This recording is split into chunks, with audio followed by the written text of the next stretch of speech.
Good day. The verse of the day is found in the book of Psalms. The Bible says, He hath also prepared for him the instrument of death. He ordained his arrows against the persecutors. Psalm 7 verse 13. This verse portrays God as a righteous judge, prepared to execute as judgment against the wicked.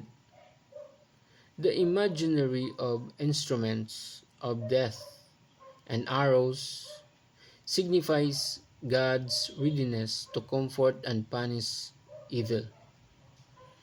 The fiery arrows symbolize the intensity and thoroughness of God's judgment, representing his purifying and judgmental power. The theological implications says that Psalms 7 verse 13 emphasizes that God is not indifferent to evil. He is prepared to act against it. This reflects the biblical understanding that God's justice is active and intentional.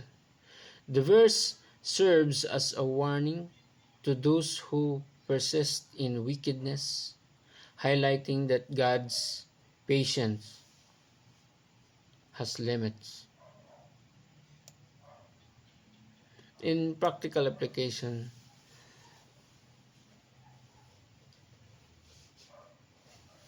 a trust in divine justice believers can find comfort in knowing that God will ultimately bring justice to those who do wrong.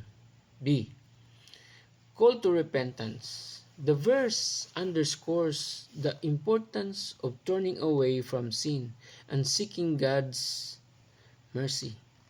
C. Spiritual vigilance. Recognizing the reality of spiritual warfare encourages believers to be proactive in their faith and to rely on God's protection. Psalm 7 verse 13 serves as a reminder of God's righteous judgment and the need for repentance, offering both a warning to the wicked and assurance to the faithful. Be blessed and read your Bible because the days is at hand.